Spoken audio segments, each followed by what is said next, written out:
안녕하십니까. 태백산직입니다. 한눈에 보는 세계 철학사 호은 교수님 작품 동양철학 동학입니다. 체제우에 대해서 함께 하겠습니다. 동학에 대해서 먼저 살펴볼 것 같으면 신에 대한 관점이 관건이다. 이 책의 마지막을 동학의 신관을 소개하면서 마무리 짓게 되었는데 매우 중요한 내용이며 아주 큰 의미가 있습니다. 서양 중세 철학이 그러하듯이 신에 대한 어떤 관점을 갖느냐에 따라서 우리 사유 전체가 달라지기 때문입니다.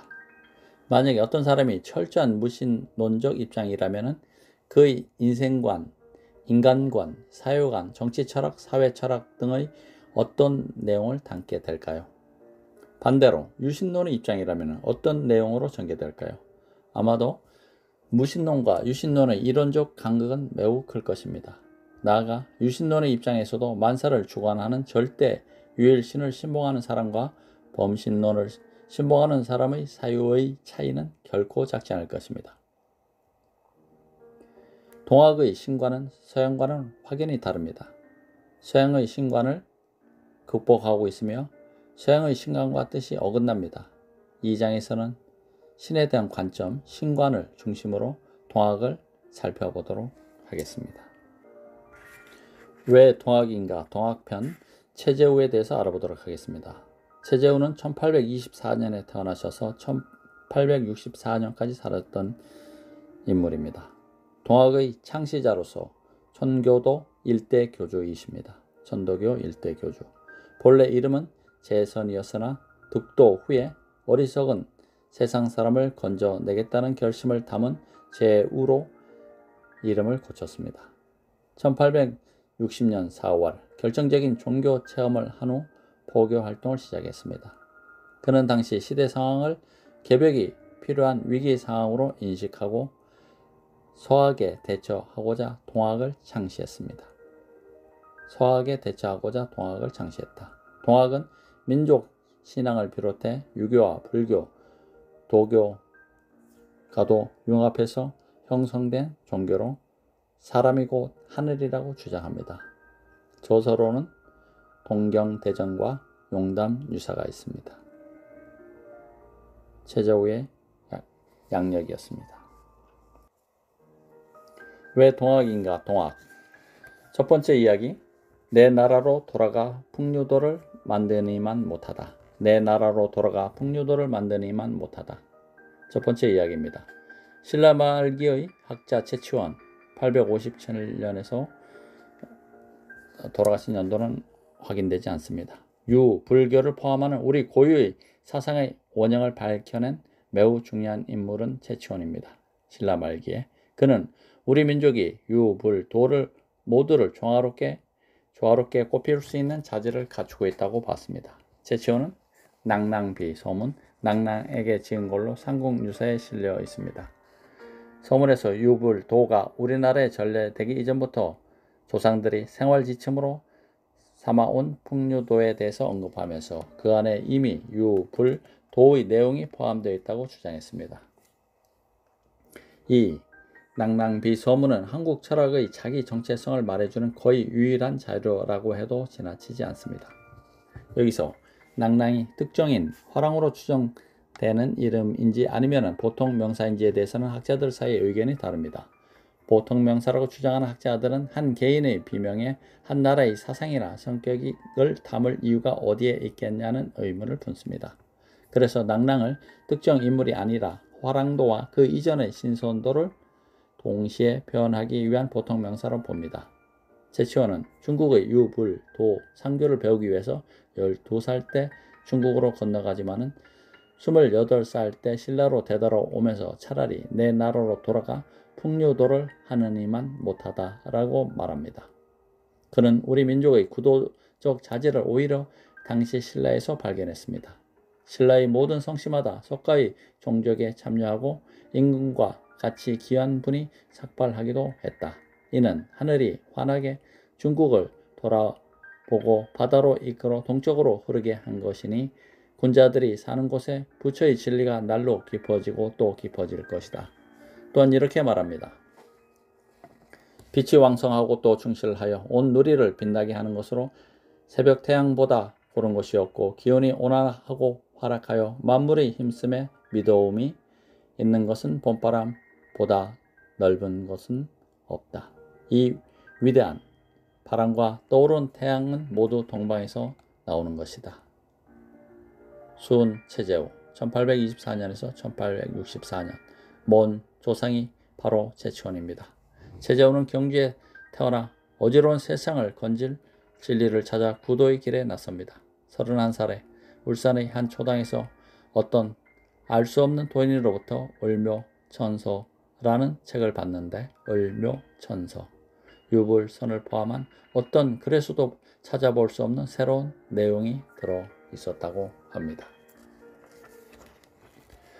그리고 37살 되던 해 경주 용담정에서 한울님의 가르침으로 천도를 받습니다. 뜻밖의 사울의 마음이 싸늘하고 몸이 떨려 무슨 병증인지 종잡을 수도 없고 말로는 형언할 수 없는 순간 무슨 신비로운 말씀이 문득 귓속에 들어오기에 놀라 일어나 겨 물은즉 두려워 말고 무서워 말라. 세상 사람들이 나를 상제라 부르는데 너는 상제도 모르는가?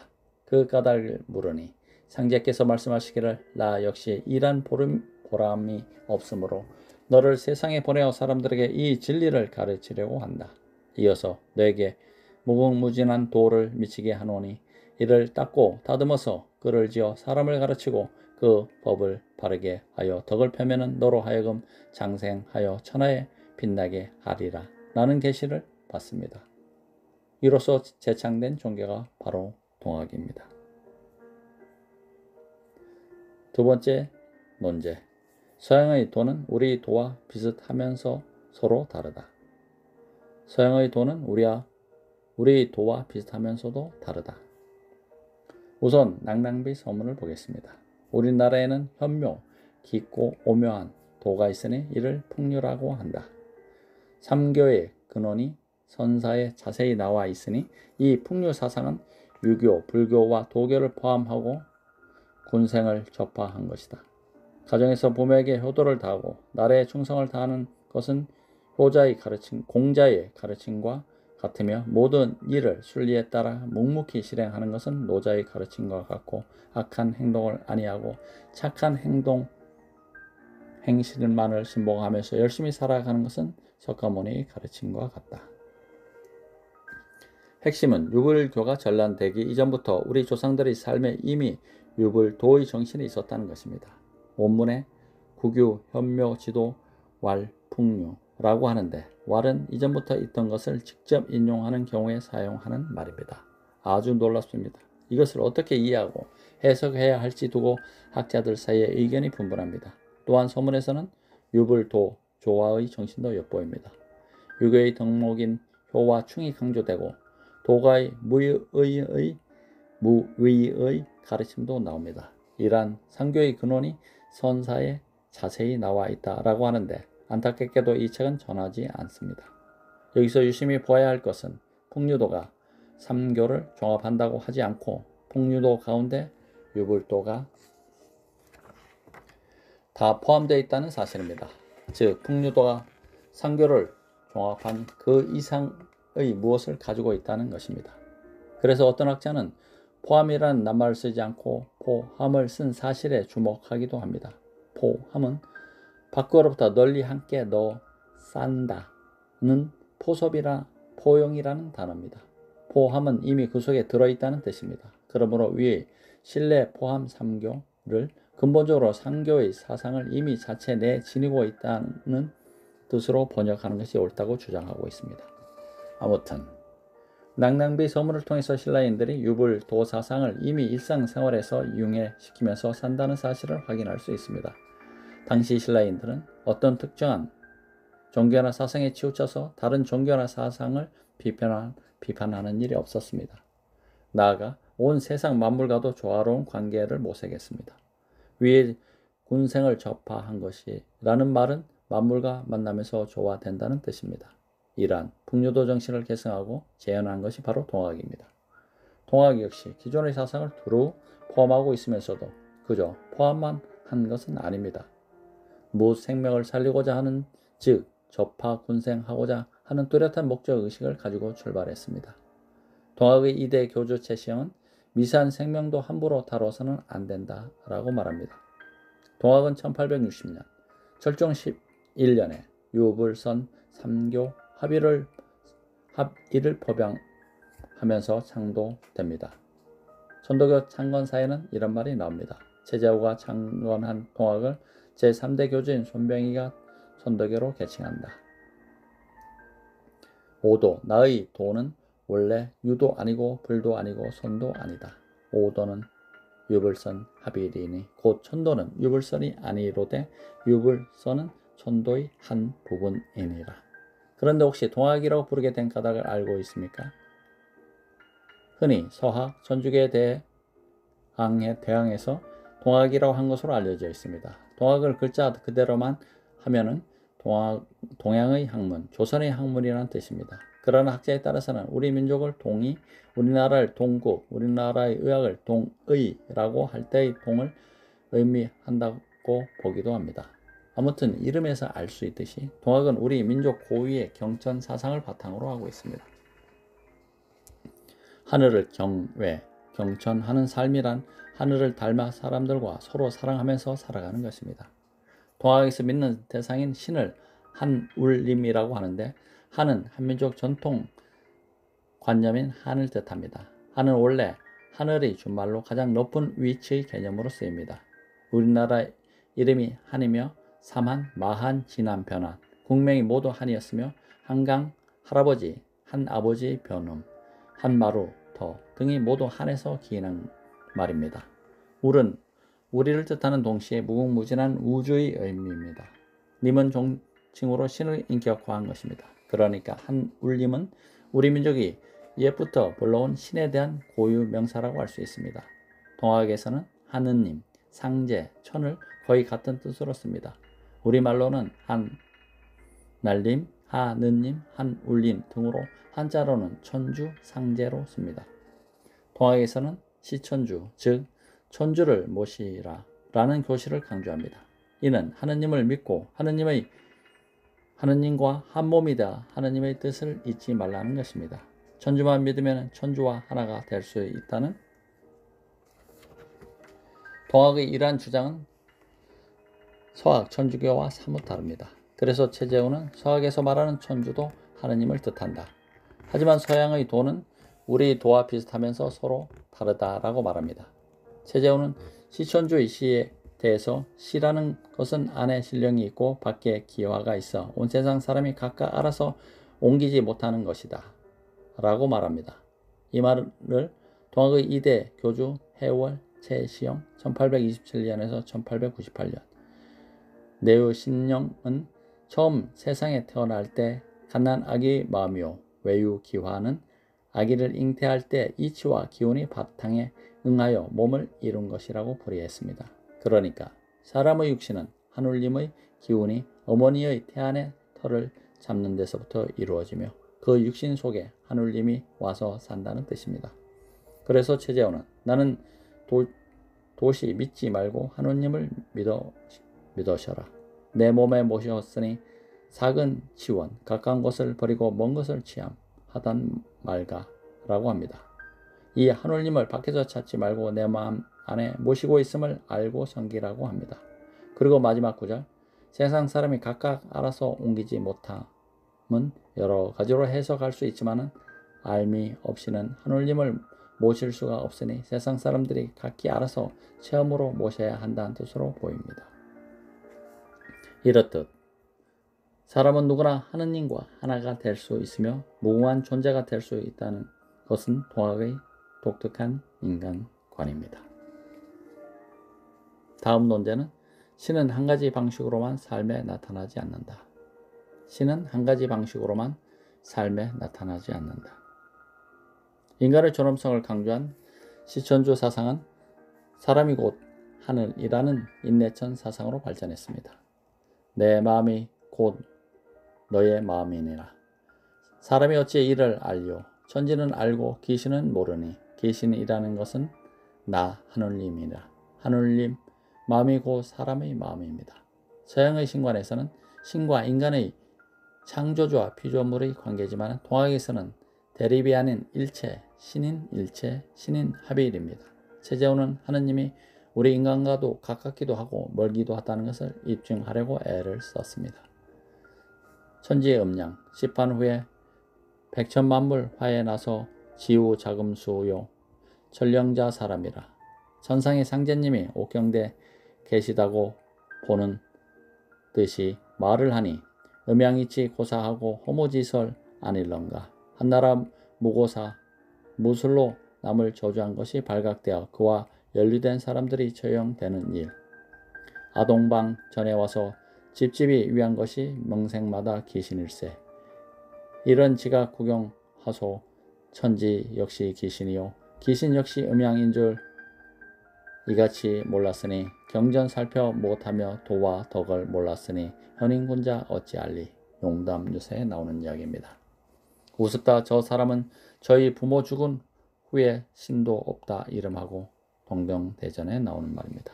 하늘님은 모시고 있는 것은 인간뿐만 아니라 자연의 모든 사물도 그렇다. 자연에 있는 모든 사물들은 이 하늘님의 한 기운으로 연결되어 있다. 그러므로 나무의 어린 새순처럼 미세한 생명도 함부로 다뤄서는 안 된다.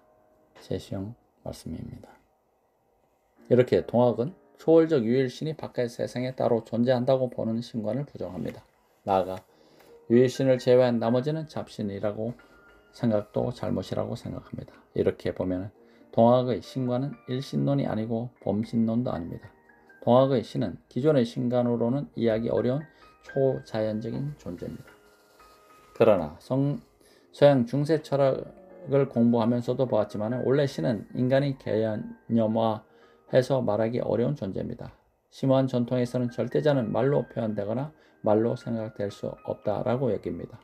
그러므로 신은 오직 한 가지 방식으로만 삶에 나타난다는 생각은 매우 위험합니다.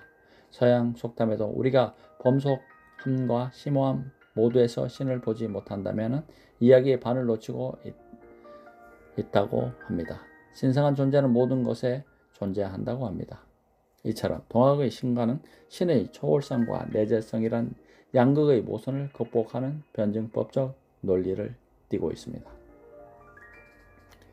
모든 존재의 근원이면서 인격적이고 초월적이면서 내재적이고 절대적이면서 상대적인 조화의 존재입니다. 여기서 조화는 창조와 진화의 뜻을 아울러 갖습니다. 즉 창조론과 진화론을 극복한 것이 바로 조화론입니다. 그래서 동학의 한울림을 만물 화생의 내재적 원인인 동시에 초월적 원인이라고 말합니다. 내재적 범신과 초월적 인격신의 신관을 넘어서고 있는 것입니다. 어떻습니까? 서양의 신과는 확연히 다르죠. 동학의 천주는 질투하는 신, 분노하는 신, 복수하는 신이 아닙니다. 절대성과 상대성과 무궁성과 시간성과 물질과 정신, 전체와 개체, 신과 자연, 신과 인간 등 모든 대립을 하나로 귀일시키는 신입니다. 동학은 자신을 포함한 모든 사람들이 하늘만큼 존귀하기 때문에 모든 대인관계에서 하늘을 섬기는 것처럼 신중하고 경건하며 겸손하라고 당부합니다. 그래서 내 마음이 곧 너의 내 마음이다. 사람을 하늘과 같이 섬기라. 사람이 곧 하늘이다. 사상이 핵심입니다.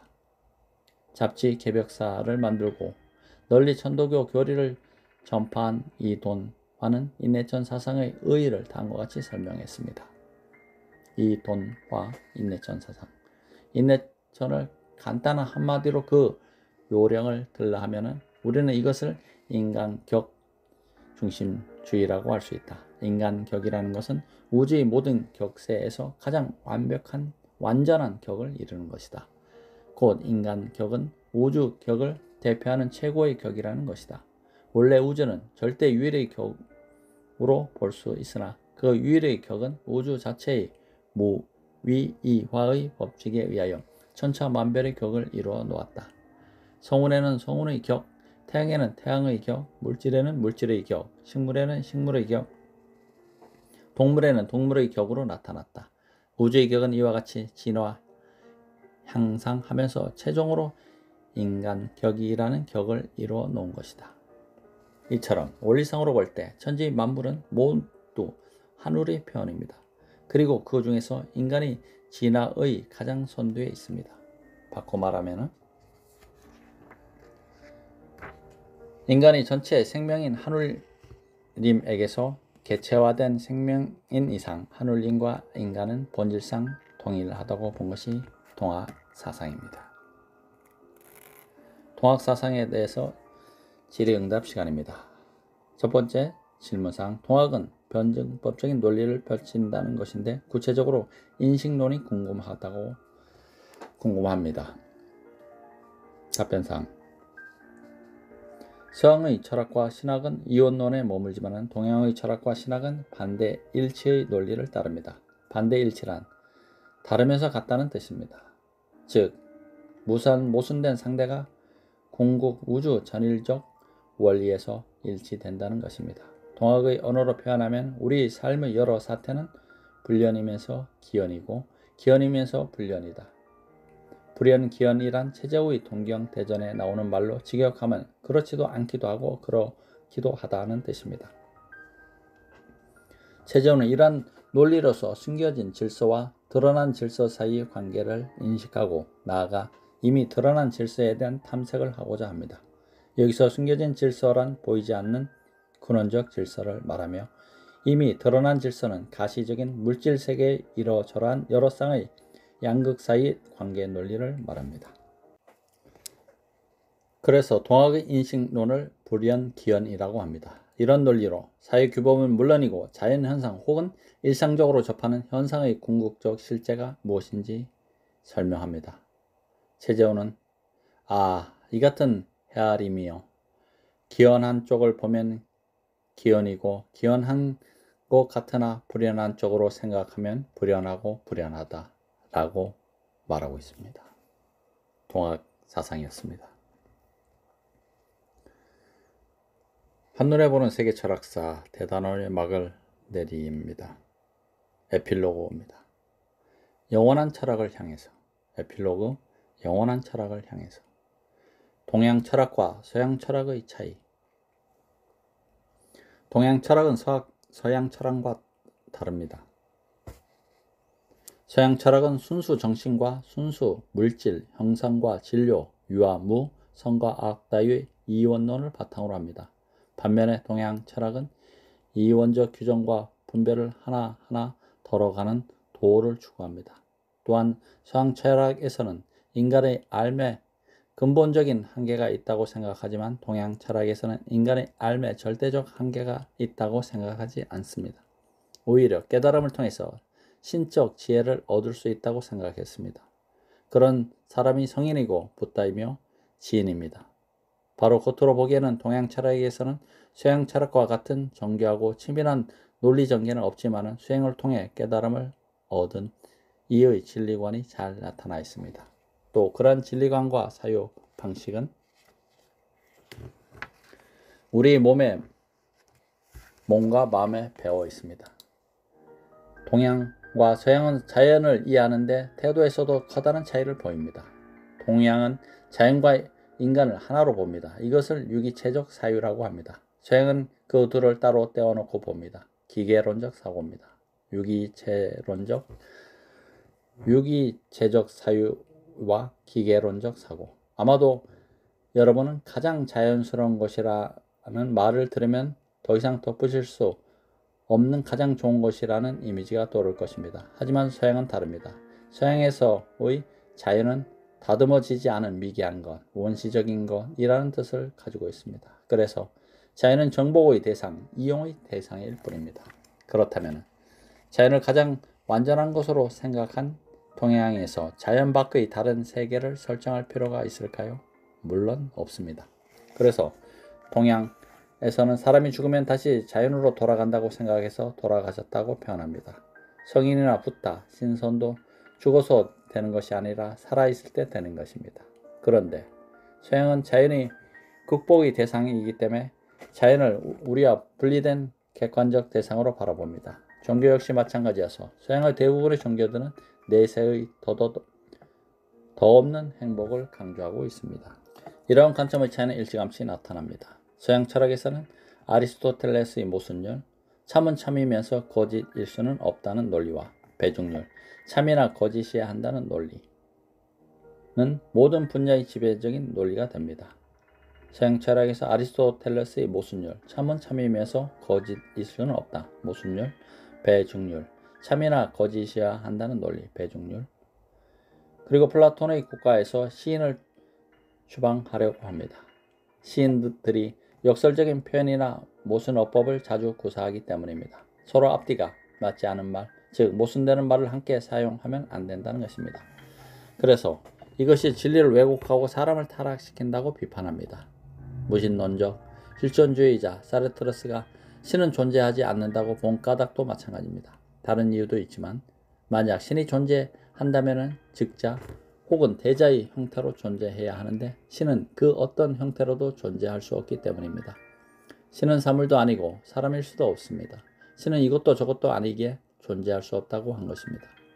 하지만 동양 철학에서는 모순율과 배중률을 사용해 이론을 전개하는 사람을 찾아볼 수 없습니다. 동양 철학자들은 자신의 사상을 때때로 시적으로 표현합니다.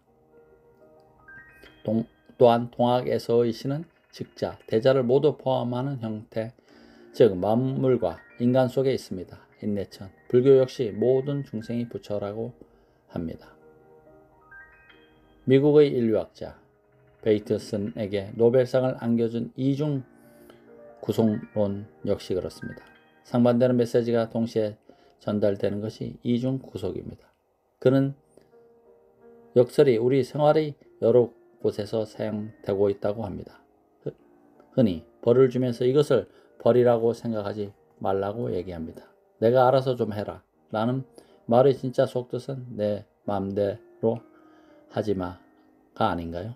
베이터스는 이런 이중 구속 상황이 사람을 미치게 하는 주요한 원인 가운데 하나라고 말합니다. 그런데 이런 말을 들을 때 우리는 동양은 말이 안 돼, 모순이야 라고 하지 않습니다. 용수의 8부 중도에서 이런 말이 나왔습니다.